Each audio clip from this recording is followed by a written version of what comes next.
Olá! Este vídeo tem como objetivo trazer a temática de projeto de malhas de controle de realimentação. A ideia é apresentar a vocês material que vai desde a concepção do modelo matemático para o sistema físico de análise até a simulação da malha já plenamente sintonizada e atuando sobre o sistema, controlando a variável de interesse. Para tanto, eu trouxe um problema que foi adaptado do livro do Smith-Corripio de Controle Automático de Processos Químicos, e o enunciado adaptado nos diz o seguinte: a figura abaixo apresenta a malha de controle de concentração para dois reatores de tanque agitado, em que a concentração da saída do reator 2 é controlada por meio da manipulação da vazão de entrada do reator 1. Cada reator tem um volume de 1.000 galões, e o projeto de fluxo de reagentes é de 100 galões por minuto. A concentração de entrada inicial do reagente A dentro do primeiro reator é 4 libras por galão, e a velocidade de reação é proporcional à concentração de A em cada reator, com coeficiente constante de 0,1 minuto a menos 1. O transmissor de concentração de saída tem uma faixa de 0 a 2 libras por galão, e uma constante de tempo de 0,2 minuto. A válvula de controle do reagente possui um ganho de 2,46 galões por minuto por porcentagem da saída do controlador, e uma constante de tempo de 0,1 minuto. Projete um controlador PID que seja capaz de atuar tanto no problema regulador quanto no problema servo deste sistema de reação química.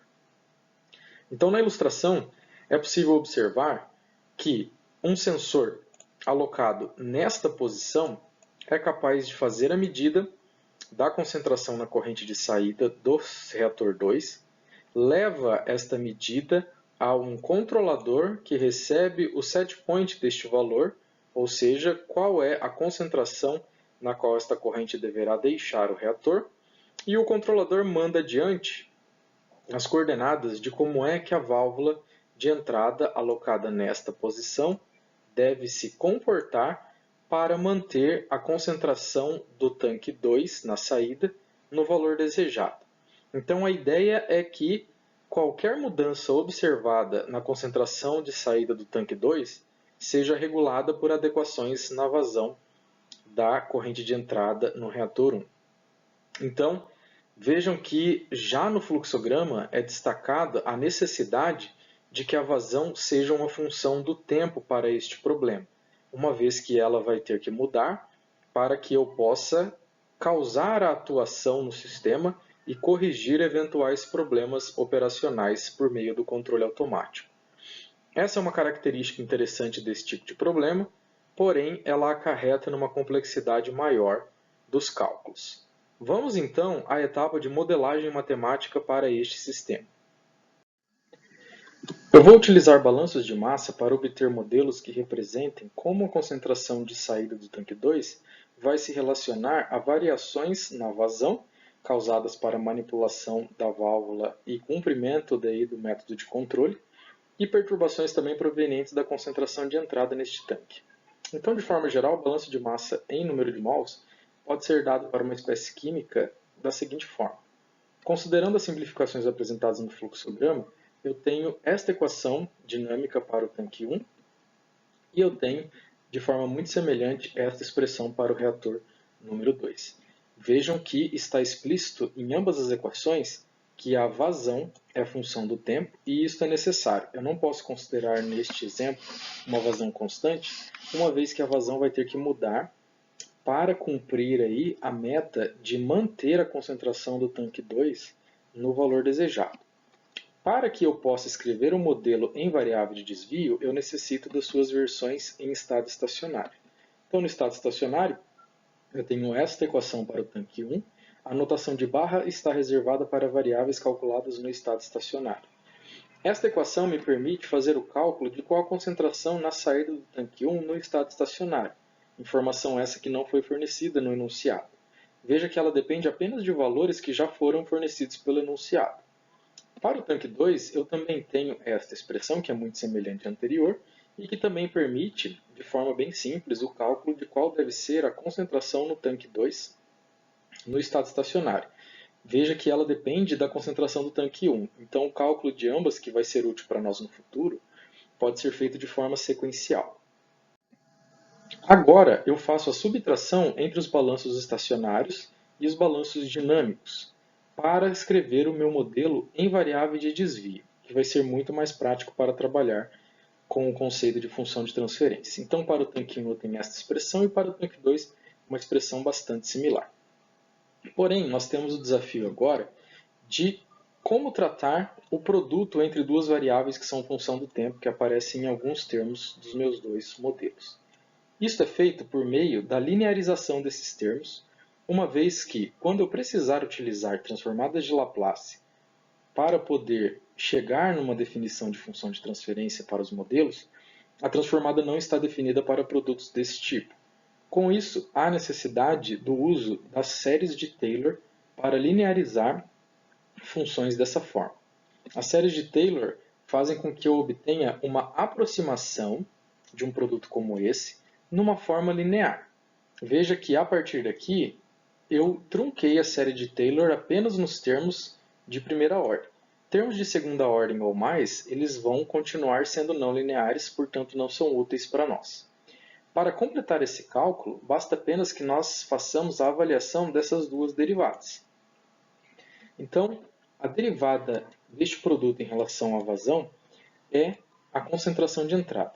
Veja que a notação de barra lateral impõe que a derivada deve ser avaliada nas condições estacionárias, o que faz com que essas derivadas sejam valores constantes. Então, a próxima derivada em relação agora à concentração é a vazão estacionária. São resultados muito simples porque a derivada daquele produto é uma tarefa bem simples de se fazer. Portanto, eu tenho o seguinte resultado. Para o primeiro produto, veja que neste formato ele já está escrito em termos de variáveis de desvio, o que no contexto de controle é muito útil para nós porque praticamente ele fornece um resultado pronto. Então, para este primeiro produto, eu tenho que essa expressão se aproxima da seguinte soma. De forma similar, para as demais expressões também linearizadas, eu tenho os seguintes resultados. Basta apenas confirmar aí quais são as definições de variáveis de desvio que nós usamos para esta dedução. Então, eu tenho como variável de desvio, f maiúsculo é a variável de desvio de vazão, que nada mais representa do que a vazão dinâmica, né, função do tempo, menos a vazão estacionária, e as concentrações que recebem a notação de linha também definem concentrações em função do tempo, menos a concentração no estado estacionário.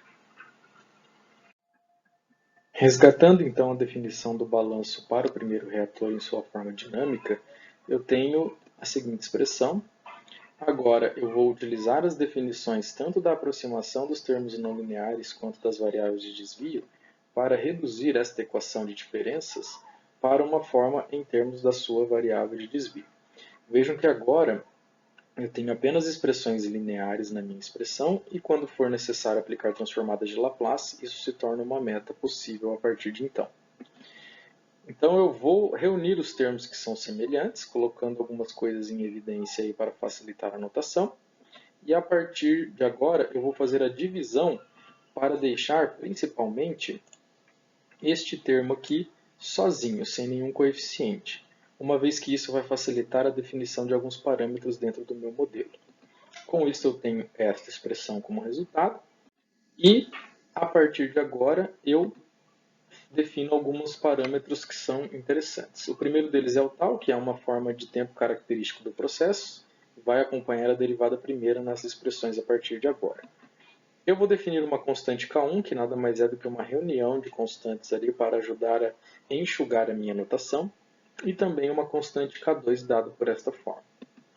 Tem-se então que o modelo pode ser reduzido a esta forma. Veja que é uma forma muito mais adequada de se trabalhar e mais nítida. Agora então eu aplico a transformada de Laplace para obter esta expressão. Veja que todas as variáveis de desvio são funções do tempo, então elas agora passam a ser funções de S de Laplace. E eu tenho o detalhe de que qualquer variável de desvio no início do processo, em sua condição inicial, ela por definição é nula. Basta agora reunir os termos em comum para obter a seguinte expressão. Então esta é a equação que define como a concentração de saída em desvio do tanque 1 reage a modificações na vazão e na concentração de entrada. Porém, a minha meta não é analisar como a concentração do tanque 1 reage a modificações, mas sim como a concentração do tanque 2 cumpre este papel. De modo similar, eu vou analisar agora o reator 2. Então aqui a única diferença é a inclusão de uma constante K3, já definida aqui do lado. Tá? Ela é muito semelhante às constantes anteriores. E eu posso daí dar o mesmo prosseguimento aplicando a transformada de Laplace, anulando aí a condição inicial em desvio e fazendo as deduções necessárias para descobrir C2' de S em função da vazão e da concentração de saída no tanque 1. Para relacionar então a concentração de saída no tanque 2 com variações possíveis na vazão e na concentração de entrada do tanque 1, eu preciso substituir a definição então de C1 na definição de C2' de S. Tá? Então eu uso as equações que eu obtive até agora para cumprir esta meta. Logo, eu tenho o seguinte resultado. Veja que toda essa expressão aqui nada mais é do que a definição de como C1' reage à vazão, modificações na vazão e na concentração de entrada do tanque 1. Basta agora então rearranjar essa expressão. Aqui é uma questão apenas algébrica. Deve-se tomar cuidado para manipular essas expressões para minimizar a possibilidade de erros, para obter a seguinte expressão mais reduzida. Aqui eu reuni todas as expressões que acompanham as minhas variáveis de interesse em funções chamadas G1 e G2. E aqui é mais uma questão prática que viabiliza depois a escrita do diagrama de blocos para este modelo. Então G1 para mim vai representar toda a função em S, né, junto com as constantes que acompanham a variável de vazão F, bem como G2 vai ser toda a expressão que acompanha C0' de S. Então, basta agora, para pensar já na construção da malha no futuro, expressar aquele modelo em termos de diagrama de blocos.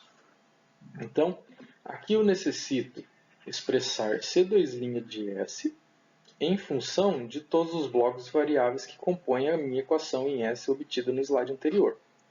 Basta então que eu adicione o primeiro termo, né, que em bloco, pensando na teoria de álgebra de blocos, ele recebe a soma F vezes G1 e ele também precisa receber C0' vezes G2.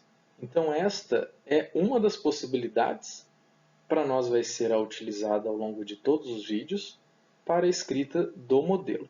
Daí veio a necessidade de adequar as funções G1 e G2 para economizar espaço para poder escrever de uma forma mais agradável e mais didática. Então, o resultado deste vídeo já é basicamente um modelo pronto para ser acoplado a uma malha de controle. Então, vejo vocês no próximo vídeo, que vai tratar da construção da malha de controle propriamente dita. Até a próxima!